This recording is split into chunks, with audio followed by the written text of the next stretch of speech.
മുഖ്യമന്ത്രിയുടെ വാർത്താ സമ്മേളനത്തിലേക്ക്. ചെയ്യുന്ന രീതിയാണ് നാം സ്വീകരിച്ചിട്ടുള്ളത്. അതാണ് സർക്കാർ അംഗീകരിച്ച രീതി. അതും തെരഞ്ഞെടുപ്പുമായി ബന്ധമില്ലാത്തതാണ്. എന്തിനാണ് തെരഞ്ഞെടുപ്പുമായി അത് ബന്ധിപ്പിക്കുന്നത്? മറ്റൊരു കാര്യം, സ്കൂൾ കുട്ടികളുടെ അരി. കുട്ടികൾക്ക് അരി കൊടുത്തതിലാണ് പ്രതിപക്ഷ നേതാവിന് വലിയ ആക്ഷേപം. കുട്ടികൾക്ക് ഉച്ചക്കഞ്ഞിയുടെ ഭാഗമായി നൽകുന്ന ഭക്ഷ്യധാന്യമുണ്ട്. അപ്പോൾ അത് സാധാരണ ഉച്ചഭക്ഷണമായിട്ടാണ് കൊടുക്കുന്നത്. നേരത്തെ തന്നെ, ഇപ്പോഴല്ല, മുൻപ് തന്നെ LDF സർക്കാർ ഇതിൽ മിച്ചം വന്നാൽ അത് കുട്ടികൾക്ക് കൊടുത്തിട്ടുണ്ട്, അരിയായിട്ട് തന്നെ. ഇപ്പോൾ നമുക്കറിയാം, സ്കൂൾ തുറന്നില്ല, ക്ലാസ്സുകൾ നടന്നില്ല. ആ സാഹചര്യത്തിൽ ഭക്ഷണമായിട്ട് കൊടുക്കാൻ കഴിയില്ല, പക്ഷേ കിറ്റായിട്ട് കൊടുത്തു. ഇതാണ് നടന്നത്. അതൊരു പുതിയ തീരുമാനമല്ല. ആദ്യഘട്ടം നേരത്തെ തന്നെ പൂർത്തിയായി. രണ്ടാം ഘട്ടത്തിൽ കൂപ്പൺ വഴി ഔട്ട്ലെറ്റുകളിൽ നിന്ന് സാധനങ്ങൾ വാങ്ങാൻ അവസരമൊരുക്കാം എന്ന നിർദ്ദേശം ഉയർന്നു. അതിൽ ചെറിയൊരു അപകട സാധ്യത ഗവൺമെൻറ് കണ്ടു, അങ്ങനെയൊരു നിർദ്ദേശം വന്നപ്പോൾ. കാരണം ഇത് ദുരുപയോഗിച്ചേക്കാം. ഇങ്ങനെ കൂപ്പൺ കൊടുത്താൽ അത് ചിലരെങ്കിലും, എല്ലാവരുമല്ല, ചിലർ ദുരുപയോഗിച്ചേക്കാം. അത് തടയാനുള്ള ഏറ്റവും നല്ല മാർഗം നേരത്തെ കൊടുക്കുന്ന പോലെ തന്നെ കിറ്റായി കൊടുക്കലാണ്. അതുകൊണ്ടാണ് ഭക്ഷ്യക്കിറ്റ് എന്ന രീതിയിൽ നേരത്തെ ഉള്ളതുപോലെ തന്നെ നൽകാൻ തീരുമാനിച്ചത്. അതും സർക്കാർ നേരത്തെ വിതരണം ചെയ്തു വരുന്നതാണ്. ഫെബ്രുവരി 20 തന്നെ പുതുക്കിയ ഉത്തരവ് പുറത്തിറക്കിയിട്ടുണ്ട്. അതിൻ്റെ അടിസ്ഥാനത്തിൽ നടപടികൾ പൊതുവിദ്യാഭ്യാസ വകുപ്പും ഭക്ഷ്യവകുപ്പും ആരംഭിക്കുകയും ചെയ്തു. അധ്യയന വർഷം അവസാനിക്കും മുൻപ് മാർച്ച് മാസത്തിൽ തന്നെ ഇത് പൂർത്തിയാക്കാനായിരുന്നു തീരുമാനം. തെരഞ്ഞെടുപ്പ് തീയതി വരും മുൻപുള്ളതാണ് ഈ തീരുമാനം. അത് തെരഞ്ഞെടുപ്പ് ചട്ടങ്ങളുടെ ലംഘനമാകുന്നത് എങ്ങനെയാണ്? വളരെ നേരത്തെ തീരുമാനിച്ചു. തെരഞ്ഞെടുപ്പ് വരാൻ പോകുന്നു എന്നുള്ളത് കൊണ്ട് തീരുമാനമെടുക്കാതിരിക്കാറില്ല സാധാരണ. തെരഞ്ഞെടുപ്പ് പിന്നീട് വന്നതാണ്. തെരഞ്ഞെടുപ്പ് തീയതി പ്രഖ്യാപിക്കുന്നത് പിന്നീടാണ്. വ്യക്തിപരമായി കുറ്റപ്പെടുത്തുകയാണ്, തെറ്റിദ്ധരിക്കേണ്ട. ജനങ്ങളുടെ ജീവിതത്തെ ബാധിക്കുന്ന ഇത്തരമൊരു കാര്യത്തിലെങ്കിലും തുടർച്ചയായി നുണ പറയുന്നതിൽ നിന്നും പ്രതിപക്ഷ നേതാവ് പിന്മാറണം. പ്രതിപക്ഷ നേതാവ് ഉദ്ദേശിക്കുന്നത് പോലെ ജനങ്ങൾക്കുള്ള സൗജന്യമല്ല ഇവയൊന്നും. ഞാൻ നേരത്തെ പറഞ്ഞു, അതൊരു സൗജന്യമായിട്ട് കണക്കാക്കാൻ പാടില്ല. ജീവിക്കാനുള്ള ജനങ്ങളുടെ അവകാശം, അതിൻ്റെ ഭാഗമാണിത്. ജനങ്ങൾക്ക് അവകാശപ്പെട്ടത് നൽകുകയാണ്. ഒരു സർക്കാരിന് ജനങ്ങളോട് നിർവഹിക്കേണ്ട കടമയുണ്ട്. അത് തെരഞ്ഞെടുപ്പ് മുന്നിൽ കണ്ടുള്ളതല്ല. ഓരോ ഘട്ടത്തിലും ജനങ്ങളുടെ പ്രയാസം മനസ്സിലാക്കി ഇടപെടുക എന്നുള്ളതാണ് സർക്കാർ സാധാരണഗതിയിൽ ചെയ്യേണ്ടത്. ഇക്കാര്യത്തിൽ സത്യസന്ധമായി കാര്യങ്ങൾ മനസ്സിലാക്കി തീരുമാനമെടുക്കണമെന്ന് തെരഞ്ഞെടുപ്പ് കമ്മീഷനോടും അഭ്യർത്ഥിക്കുകയാണ്. വസ്തുതകൾ എന്താണെന്ന് കൃത്യമായി മനസ്സിലാക്കി തീരുമാനമെടുക്കലാണ് ആവശ്യം. LDF ഇത്തരം നടപടികൾ ഏതായാലും അവസാനിപ്പിക്കാൻ തീരുമാനിച്ചിട്ടില്ല. കേരളത്തിൽ ആരും പട്ടിണി കിടക്കാൻ പാടില്ല എന്നതാണ് ഞങ്ങളുടെ നയം. അടുത്ത സർക്കാർ വന്നാൽ സിവിൽ സപ്ലൈസും കൺസ്യൂമർ ഫെഡും വിവരപ്പെടുത്തുമെന്ന് ഇപ്പോഴേ പറഞ്ഞു കഴിഞ്ഞിട്ടുണ്ട്. റേഷൻ കടകളിൽ മറ്റ് ഉപഭോക്തൃ ഉൽപ്പന്നങ്ങൾ കൂടി വിൽക്കാൻ അനുവദിക്കുകയും ചെയ്യും. സ്വകാര്യ വിപണനശാലകൾക്ക് ഔദ്യോഗിക റേറ്റിംഗ് ഏർപ്പെടുത്തും. ജനസംഖ്യാനുപാതികമായി ജനകീയ ഹോട്ടലുകളും ആരംഭിക്കും. നമ്മുടെ രാജ്യത്തെ, ഇന്ത്യയെ പലരും വിശപ്പിൻ്റെ റിപ്പബ്ലിക് എന്ന് വിശേഷിപ്പിച്ചിട്ടുണ്ട്. ഇങ്ങനൊരു രാജ്യത്ത് കേരളത്തെ വിശപ്പ് രഹിത സംസ്ഥാനമാക്കി മാറ്റുക എന്ന ലക്ഷ്യത്തിലേക്കാണ് നാം നീങ്ങുന്നത്. ജനകീയ ഹോട്ടലുകൾ എല്ലാ തദ്ദേശ സ്വയംഭരണ സ്ഥാപനങ്ങളിലും നിർബന്ധമാക്കുക മാത്രമല്ല, ജനസംഖ്യാനുപാതികമായി അവയുടെ എണ്ണം വർദ്ധിപ്പിക്കുകയും ചെയ്യും. പ്ലാന്റേഷൻ മേഖലയിൽ പ്രത്യേകമായി ജനകീയ ഹോട്ടലുകൾ സ്ഥാപിക്കും. വിശക്കുന്നവരുണ്ടാകില്ല എന്നതിനൊപ്പം കിടപ്പാടം അവകാശമായി മാറ്റാനും ഉദ്ദേശിക്കുന്നുണ്ട്. കർശനമായ ധനകാര്യ നിയമങ്ങളുടെ പേരിൽ നിരവധി ആളുകൾ വീടുകളിൽ നിന്ന് പുറത്താക്കപ്പെടുന്ന സ്ഥിതിയുണ്ട്. അപ്പോൾ LDF വീണ്ടും അധികാരത്തിലെത്തിയാൽ കിടപ്പാടം അവകാശം എന്ന നിയമം നടപ്പാക്കും. അതിൻ്റെ അടിസ്ഥാനത്തിൽ ബദൽ സംവിധാനങ്ങളില്ലാതെ ആരെയും വീടുകളിൽ നിന്ന് പുറത്താക്കാനാവില്ല. അതായത് ഒരു വീട്ടിൽ എത്ര ആളാണോ ഉള്ളത് അതിനനുസരിച്ച് പ്രാഥമികമായി ഇത്ര വിസ്തീർണം വേണം, ഓരോ അംഗത്തിനും എത്ര വിസ്തീർണം കൂടണം എന്നതടക്കം കണക്കാക്കിയുള്ള കിടപ്പാടം ഒരു അവകാശമാക്കി മാറ്റും. ഒരു കാര്യമേ ഉള്ളൂ, ഞങ്ങൾ LDF ജനങ്ങൾക്ക് വേണ്ടിയാണ് നിൽക്കുന്നത്. സർക്കാർ എന്നത് ഒരു കേവലമായ ഔദ്യോഗിക സംവിധാനം മാത്രമല്ല, ഈ നാട്ടിലെ ജനങ്ങളാകെയാണ്. ഇതാണ് കോവിഡ് കാലത്ത് നാം കണ്ടത്. പ്രളയകാലത്ത് ഇതുതന്നെയായിരുന്നു നമ്മുടെ അനുഭവം. സർക്കാർ ഉദ്യോഗസ്ഥർ, ജനപ്രതിനിധികൾ, യുവജനങ്ങൾ, വീട്ടമ്മമാർ, തദ്ദേശ സ്വയംഭരണ സ്ഥാപനങ്ങൾ, ആരോഗ്യ പ്രവർത്തകർ, പോലീസ്, ഇങ്ങനെ സമൂഹത്തിൻ്റെ വിവിധ തുറകളിലുള്ളവർ എല്ലാം ചേർന്ന് ഒരു മുന്നണിയായാണ് നമ്മുടെ നാട് പ്രതിസന്ധികളെ നേരിട്ടത്. ഇത് നാം കാണേണ്ടതായിട്ടുണ്ട്. അതിൻ്റെ ഭാഗമായി വന്ന ജനകീയ മുന്നേറ്റമുണ്ട്. അതിനെ വരമ്പത്തിരുന്ന് കണ്ടവരുണ്ട്. അവർക്ക് കല്ലെറിയാൻ തോന്നുന്നത് സ്വാഭാവികമാണ് എന്നേ ഇപ്പോൾ പറയാനുള്ളൂ.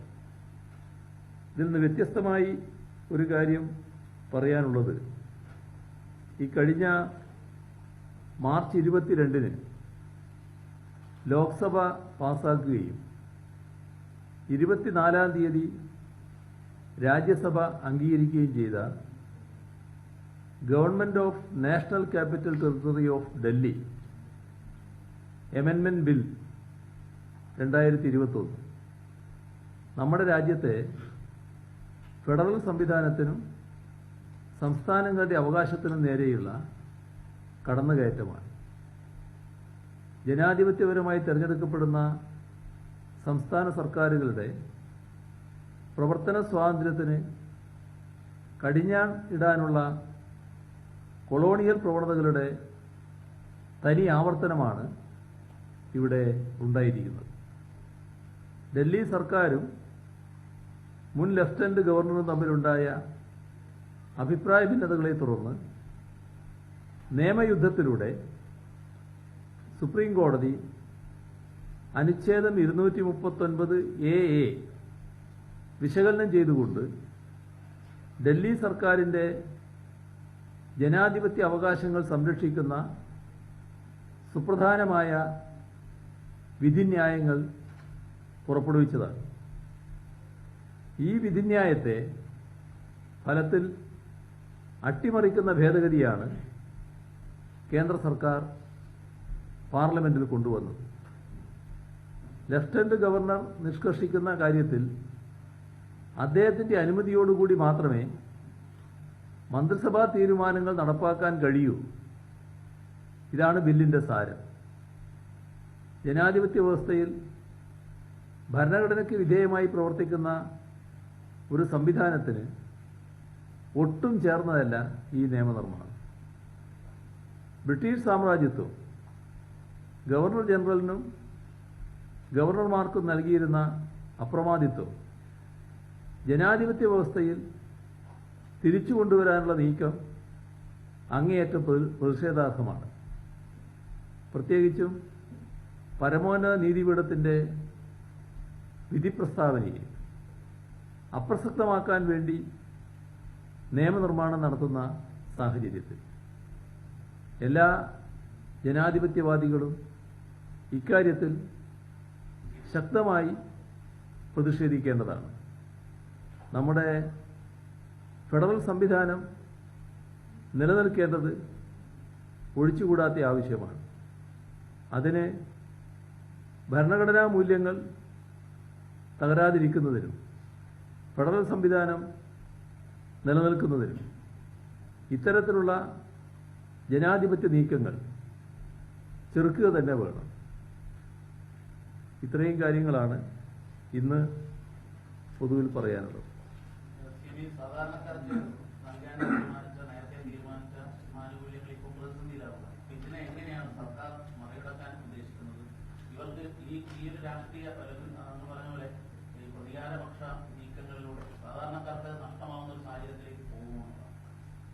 സാധാരണക്കാർക്ക് നഷ്ടമാകാതിരിക്കാൻ ആവശ്യമായ എല്ലാ നടപടികളും സർക്കാർ സ്വീകരിക്കും.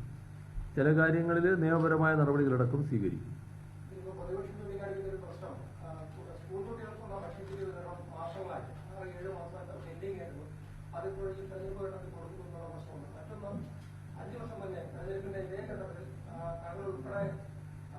അന്നത്തെ സർക്കാർ സമാനമായ രീതിയിൽ കൊടുക്കാൻ ശ്രമിച്ച ചില ആനുകൂല്യങ്ങൾ കൊടുക്കാൻ ശ്രമിച്ചപ്പോൾ വിമർശനം ഉയർന്നിരുന്നു. അപ്പോൾ ഇതിപ്പോൾ നേരെ നിലപാട് അത് അന്നത്തെ കാലത്ത് പറ്റിയ അബദ്ധം. അതിൻ്റെ മേലെ തെരഞ്ഞെടുപ്പ് കമ്മീഷനോട് മുഖ്യമന്ത്രി തന്നെ കയർത്ത കാലമുണ്ടായിരുന്നു. അത് ചെയ്യേണ്ട കാര്യങ്ങൾ ചെയ്യാത്തതിൻ്റെ ഭാഗമായിട്ട് വന്നതാണ്. അത് എൻ്റെ പടലിക്കിട്ട് രക്ഷപ്പെടാൻ നോക്കണ്ട. അത്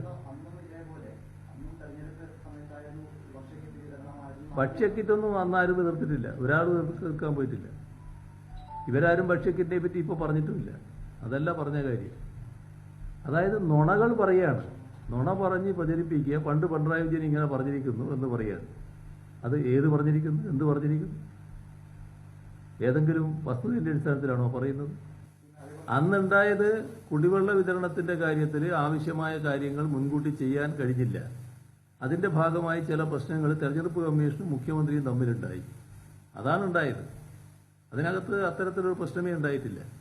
പിന്നെ ഈ പറഞ്ഞ കുട്ടികൾക്ക് അരി കൊടുക്കല് ആരാണ് പറഞ്ഞത്? നേരത്തെ കൊടുത്തിട്ടില്ല.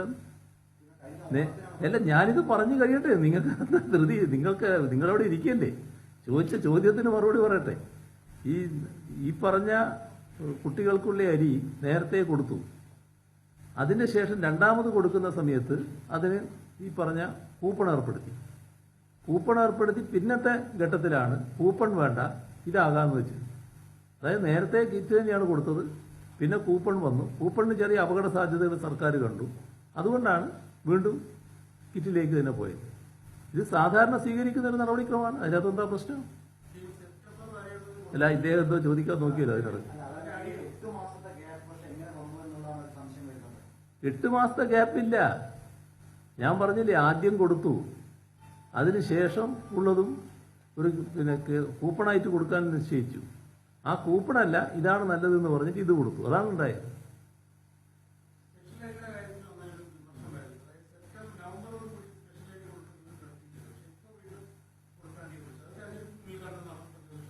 ഇപ്പോഴല്ലല്ലോ തീരുമാനിക്കുന്നത്, നേരത്തെ തീരുമാനിക്കല്ലേ ഉണ്ടായത്.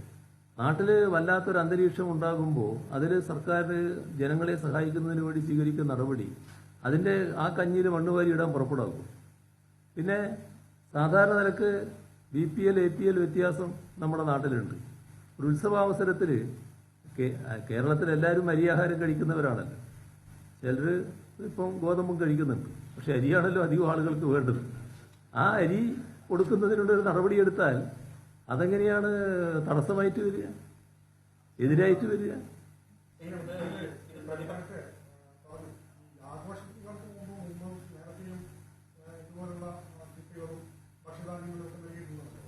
ഓണത്തിനും വിഷുവിനൊക്കെ മുമ്പ് നൽകിയിട്ടുണ്ടായിരുന്നു. പക്ഷേ ഇപ്പോഴത്തെ സാഹചര്യം എന്ന് പറഞ്ഞാൽ ഒരു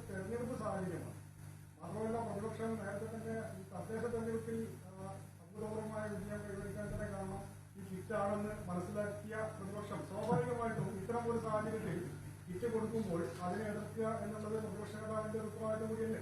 ഉത്തരവാദിത്വം അത് തന്നെയാണ്. എന്താണ് ഉത്തരവാദിത്വം? ജനങ്ങളെ ദ്രോഹിക്കുക എന്നുള്ളത്. ഇപ്പോൾ ഒരു കാര്യം ഓർമ്മിച്ചാൽ മതി, സ്വന്തം അനുഭവത്തിൽ നിന്ന് പാഠം പഠിക്കണം. അത് പാഠം പഠിക്കാൻ ചെയ്യാതെ ഞങ്ങൾക്കൊന്നും ചെയ്യാൻ കഴിയില്ല. പാവപ്പെട്ടവരോട് ഒരു അല്പം കഴിയുക, പാവപ്പെട്ടവരെ ദ്രോഹിക്കാൻ വേണ്ടി നടക്കരുത്. അത് പക്ഷേ ഒരു ആശയപരമായ നിലപാടിൻ്റെ ഭാഗമാണ്. കാരണം ആഗോളവൽക്കരണ നയം നടപ്പാക്കുമ്പോൾ സാധാരണഗതിയിൽ വരിക പാവപ്പെട്ടവരെ കൂടുതൽ പാപ്പരീകരിക്കുകയും സമ്പന്നരെ കൂടുതൽ സമ്പന്നരാക്കുകയാണ് ചെയ്യുക. ഞാനൊരു ഉദാഹരണം പറയാം. നമ്മുടെ 2016 അവസാനം, 2016 UDF ഗവൺമെൻറ് അവസാനം അവർ ക്ഷേമ പെൻഷൻ കൊടുക്കുന്നു. അന്ന് കൊടുക്കുന്ന 600 രൂപയാണ്.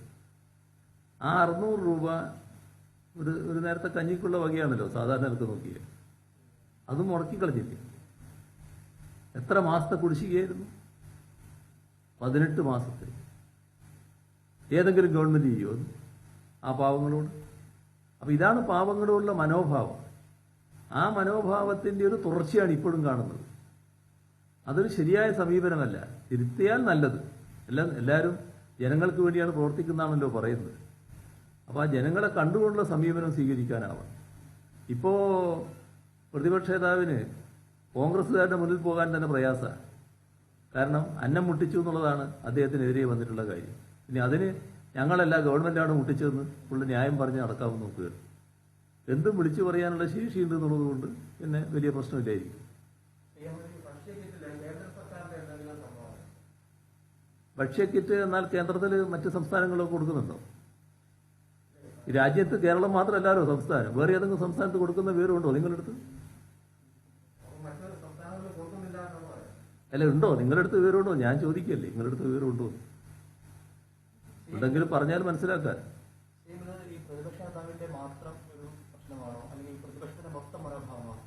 അതാണ് ഞാൻ പറഞ്ഞത്, ഒരു നയത്തിന്റെ പ്രശ്നമാണ്. ആ നയം പാവങ്ങളുടെ കൂടിയല്ല.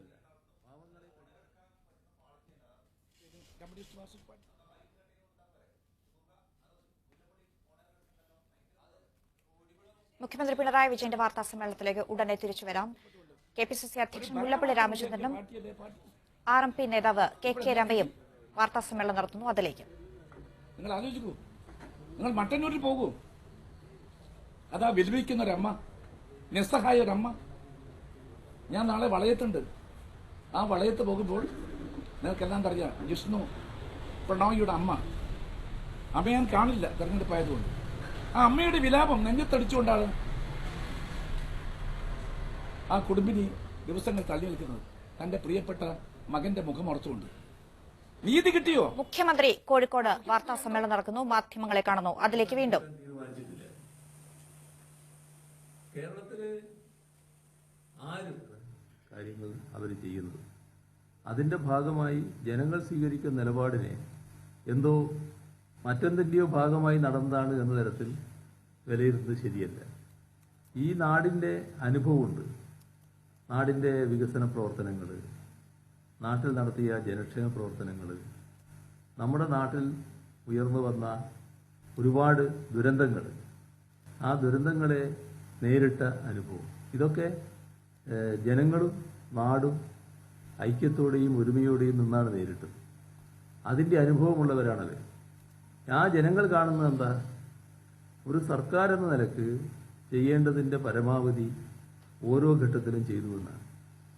ഇത്തരമൊരു ദുരന്തം നേരിട്ട സംസ്ഥാനത്ത് LDF ആയിരുന്നില്ലെങ്കിൽ നാട് വല്ലാതെ പുറകോട്ട് പോകുമായിരുന്നു എന്നും ജനങ്ങൾ വിലയിരുത്തുകയാണ്. ഈ ദുരന്തം വന്ന ഘട്ടത്തിൽ ഞങ്ങൾ അതിൻ്റെ സ്വാഭാവികമായ ആഘാതം ഏൽക്കാതിരുന്നത് ഗവൺമെൻറ് ഞങ്ങളോടൊപ്പം നിന്നുകൊണ്ടാണ് എന്നും ജനങ്ങൾ കാണുക. പക്ഷെ ഞങ്ങളെപ്പോഴും പറയുന്നത് ഞങ്ങളുടെ ഒരു മേന്മയല്ലത്, സർക്കാരിൻ്റെ മേന്മയല്ല. നാട്ടിലെ ജനങ്ങൾ തന്നെയാണ് ഒരുമയോടെയും ഐക്യത്തോടെയും നിന്നത്. അപ്പോൾ നേടിയ വിജയമൊക്കെ നാടിൻ്റെയും നാട്ടുകാരുടെയും ഒരുമയുടെയും ഐക്യത്തിൻ്റെയും ഭാഗമായി നേടാൻ കഴിഞ്ഞാൽ ആ ഒരുമയും ഐക്യവും നിലനിർത്താൻ ഞങ്ങൾക്ക് കഴിഞ്ഞിട്ടുണ്ട്. ഞങ്ങൾ അതിനാണ് പരമപ്രാധാന്യം കൊടുത്തിട്ടുള്ളത്. അതിൻ്റെ ഭാഗമായി നേടിയ ഓരോ രംഗത്തുമുള്ള വിജയം, ഇപ്പോൾ വികസന പ്രവർത്തനങ്ങളിലായാലും ജനക്ഷേമ പ്രവർത്തനങ്ങളിലായാലും ഇവിടെ ദുരന്തങ്ങളെ നേരിടുന്ന കാര്യത്തിലും അതിജീവിക്കുന്ന കാര്യത്തിലായാലും ഇതിലെല്ലാം ജനങ്ങളുടെ വിജയമാണ് എന്നതാണ് ഞങ്ങൾ കാണുന്നത്. അപ്പോൾ ആ ജനങ്ങളെ വില കുറച്ച് കാണുന്ന നിലപാട് സ്വീകരിക്കുന്നു. കുറച്ച് ദിവസമായിട്ട് എ.കെ. ആന്റണി പ്രതിപക്ഷ നേതാവ് അങ്ങേക്കെതിരെ സ്ഥിരമായി വാർത്താസമ്മേളനം നടത്താറുള്ളതാണ്. പക്ഷെ കഴിഞ്ഞ 2-3 ദിവസമായിട്ട് എ.കെ. ആന്റണി അങ്ങയെ വ്യക്തിപരമായി ആക്രമിക്കുന്ന രീതിയിൽ, പ്രത്യേകിച്ചും ഇനി വീണ്ടും വന്നാൽ സർവനാശമാണ്, പിണറായി വിജയനെ നിയന്ത്രിക്കാൻ ആളില്ലാതെയാകും എന്നുള്ള രീതിയിൽ അങ്ങയെ വ്യക്തിപരമായി ആക്രമിക്കുന്ന രീതിയിൽ എ.കെ. ആന്റണി പോലും ലാസ്റ്റ് ലാപ്പിൽ ഇറങ്ങിയിരിക്കുക. ഇതിനെ എങ്ങനെയാണ് CM കാണുന്നത്? എ.കെ. ആന്റണി കേരളത്തിലെ കോൺഗ്രസിന്റെ പ്രധാനപ്പെട്ട നേതാവാണ്. അപ്പോൾ കേരളത്തിലെ കോൺഗ്രസ് സ്വീകരിക്കുന്ന ഒരു നിലപാടിനോടൊപ്പമാണ് ആന്റണി എല്ലാ കാലത്തും നിന്നിട്ടുള്ളത്. ഇവിടെ BJPയുമായി ധാരണയുണ്ടാക്കുന്ന കാലത്തൊക്കെ ഇതേ ആന്റണി കോൺഗ്രസിന്റെ നേതാവായി ഇരിക്കുന്നുണ്ട്. അതിനകത്ത് ഒരു വ്യത്യസ്തയും അദ്ദേഹത്തിന് ഉണ്ടായിട്ടില്ല. അതിൻ്റെ നേതാവായി നിന്നുകൊണ്ട് തന്നെ അതെല്ലാം അംഗീകരിച്ചു കൊടുക്കുന്ന നിലയാണ് വന്നിട്ടുള്ളത്. ഇപ്പോൾ കഴിഞ്ഞ തെരഞ്ഞെടുപ്പിലുണ്ടായതും ഇപ്പോൾ പരക്കെ അംഗീകരിക്കപ്പെട്ടതുമായ BJP ബാന്ധവം അന്ന് ആന്റണി തന്നെ നേതാവായി ഇരിക്കില്ല. ഇപ്പോൾ കേരളത്തിൽ ആന്റണി വന്നപ്പോൾ പ്രകടിപ്പിക്കുന്നത് കേരളത്തിലെ കോൺഗ്രസ് നേതൃത്വത്തിൻ്റെ ഒരു മാനസികാവസ്ഥയുടെ പ്രതിഫലനമാണ്. കേരളത്തിലെ കോൺഗ്രസ് നേതൃത്വം ഏതെങ്കിലും തരത്തിൽ ഇന്നത്തെ അന്തരീക്ഷം അട്ടിമറിക്കണമെന്ന് കാണുന്നുണ്ട്. അതിന് അവർ സ്വീകരിക്കുന്ന നില വലിയ തോതിൽ നാട്ടിലെ വസ്തുതകൾ മറച്ചു പിടിക്കുക, അതോടൊപ്പം ഗവൺമെന്റിനെ വല്ലാതെ ഇകഴ്ത്തി കാണിക്കുക. ഗവൺമെന്റിനെ ഇകഴ്ത്തി കാണിക്കാൻ പുറപ്പെടുമ്പോൾ മുഖ്യമന്ത്രിയായിരുന്നയാളെ സ്വാഭാവികമായിട്ടും അത്തരത്തിൽ ഇകഴ്ത്തി കാണിക്കാൻ ശ്രമിക്കും. ഇവിടെ ആന്റണിയുടെ ഒരു ഉപദേശത്തിന് ഞാൻ എപ്പോഴും നന്ദി പറയുക. അതായത് ഇനിയും വന്നാൽ വല്ലാതെ തലക്കനം കൂടുമെന്നൊക്കെ പറഞ്ഞത് അത് സാധാരണ അധികാരത്തിനുണ്ടാകുന്ന ഒരു പ്രവണത തന്നെയാണ്. അധികാരത്തിലെത്തിയാൽ ഈ കസേരയിലെത്തിയത് തൻ്റെ ഒരു മിടുക്കുകൊണ്ടാണ്, താനൊരു കേമനാണ് എന്നൊരു ധാരണ ഈ ഇരിക്കുന്ന ആൾക്ക് ചിലപ്പോൾ വന്നേക്കും. പക്ഷെ ആ ഗണത്തിലല്ല ഞങ്ങൾ. ഈ കഴിഞ്ഞ 5 വർഷക്കാലത്തെ അനുഭവമുണ്ട്. അത് ജനങ്ങളോടൊപ്പം നിന്നുകൊണ്ട് ജനങ്ങൾക്ക് വേണ്ടി എന്ന നിലക്കാണ് ഞങ്ങൾ കാര്യങ്ങൾ നിറവേറ്റിയിട്ടുള്ളത്. അതുകൊണ്ട് തന്നെ ഞങ്ങളെ അതങ്ങനെ ബാധിക്കുന്നൊരു കാര്യമല്ല. അത് മനസ്സിലാക്കണം എന്നാണ് പറയാനുള്ളത്. പൗരത്വ ഭേദഗതി നിയമം നടപ്പിലാക്കുകയാണെങ്കിൽ അത് ഫോം പൂരിപ്പിച്ച് നൽകാൻ മുസ്ലിം ലീഗ് തയ്യാറാകുന്നുണ്ട്. KN കാതർ ഇന്നലെ പറഞ്ഞിട്ടുണ്ട്. അദ്ദേഹം ഒരു സ്ഥാനാർത്ഥിയാണ് ലീഗ് നേതാവാണ്. ഇങ്ങനെയാണ് അതിനെ കാണുന്നത്. അതൊരു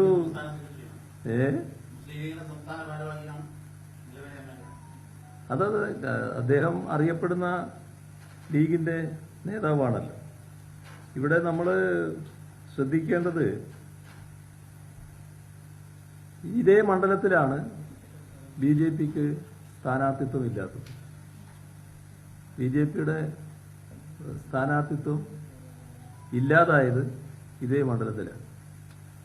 അതില്ലാതായത് വെറുതെ അങ്ങ് ഇല്ലാതായതാണ്, അല്ലെങ്കിൽ എന്തെങ്കിലും ഒരു കയ്യബദ്ധം പറ്റിപ്പോയതാണ് എന്ന് വിചാരിക്കാൻ കുറച്ച് വിഷമമുണ്ട്. ഇവിടെ ഇദ്ദേഹം സ്ഥാനാർത്ഥിയായി പോയപ്പോൾ ആദ്യം സ്വീകരിച്ച നിലപാട് സാധാരണയിൽ നിന്ന് വ്യത്യസ്തമായ നിലപാടാണ്.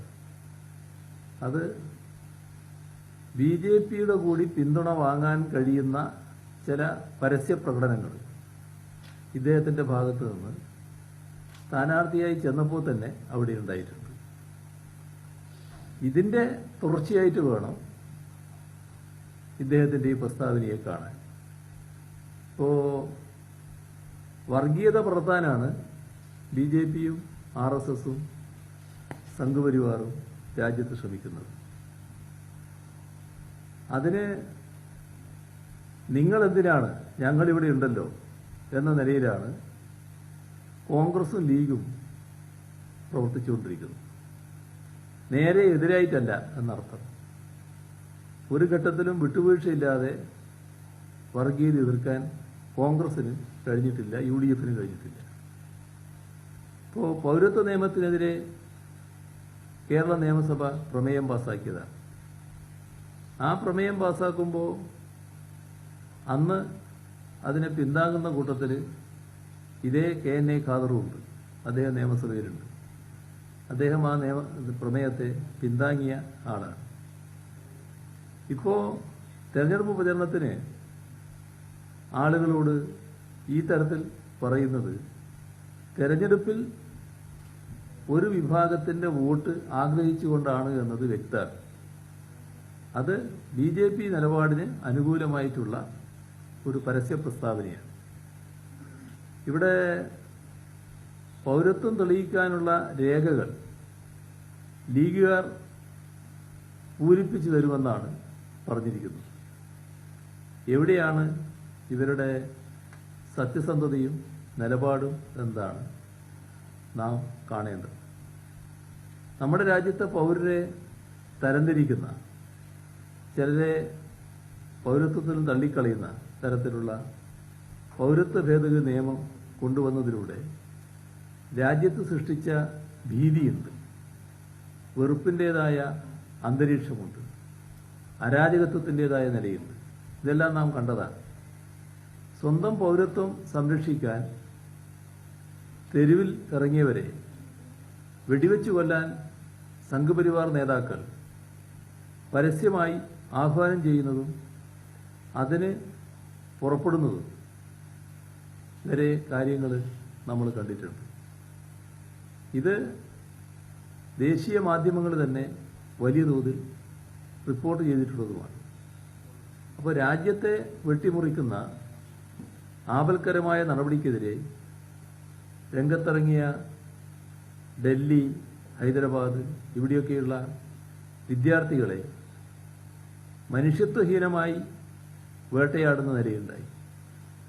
അത്തരം വിദ്യാലയങ്ങളെ ഇല്ലാതാക്കാനും അവയെ വർഗീയവൽക്കരിക്കാനും ഉന്നത വിദ്യാഭ്യാസ മേഖല തന്നെ അട്ടിമറിക്കാനും വരെ ശ്രമിക്കുന്ന നിലയുമുണ്ടായി. ഇതൊക്കെ നടക്കുമ്പോഴും BJPക്ക് ഭരണമുള്ള സംസ്ഥാനങ്ങളിൽ പൗരന്മാരെ തടവിലിടാൻ നാസി ജർമ്മനിയിലെ കോൺസെൻട്രേഷൻ ക്യാമ്പുകളെ അനുസ്മരിപ്പിക്കുന്ന ഡീറ്റൻഷൻ ക്യാമ്പുകൾ ഒരുങ്ങുകയാണ്. ഇപ്പോൾ മുത്തച്ഛൻ്റെ ജനനത്തീയതി അറിയാത്തവരെയൊക്കെ ഡീറ്റൻഷൻ ക്യാമ്പുകളിൽ കിടത്തി നരകിപ്പിക്കുന്ന നില. ഇപ്പോൾ പൗരത്വ നിയമം നടപ്പാക്കാൻ ഫോറം പൂരിപ്പിച്ചു കൊടുക്കും എന്ന് പറയുന്ന ലീഗ് നേതാക്കൾ അത്തരം തടവറകൾക്ക് കാവൽ നിൽക്കാനും മടിക്കില്ല എന്നതാണ് നമ്മൾ കാണേണ്ടത്. ഇത് അങ്ങേയറ്റം അനുചിതമായ ഒരു പ്രസ്താവനയാണ്. വോട്ട് കിട്ടുന്നതിന് വേണ്ടി എന്തും കാണിക്കുമെന്നാണ് ഇത് തെളിയിക്കുന്നത്. വലിയ ചർച്ചയിൽ വരികയാണ്. നേരത്തെ കടംപിടിച്ചു ബന്ധം അതേ നിലപാടിൽ മാറ്റം വരുത്തിയിട്ടുണ്ട്. മാത്രമല്ല, ഈ സുപ്രീം കോടതിയിലെ അന്തിമ വിധി വന്നാൽ അത് ആലോചിച്ച് തീരുമാനമെടുക്കുന്നു അങ്ങും പറയുന്നില്ല. ഇത്തരത്തിൽ വലിയ ചർച്ചയാവുന്ന സാധ്യതയുണ്ടാവുന്നു. നേരത്തെ പോലീസിന്റെ സഹായത്തോടുകൂടി ഹിന്ദുമന അടക്കമുള്ള ആളുകളെ അന്ന് ശബരിമലയിൽ കയറ്റിയത് അത് തെറ്റായിപ്പോയി എന്ന് ചെയ്യുമ്പോൾ ഇപ്പോൾ ഒരു തോന്നുന്നുണ്ട്.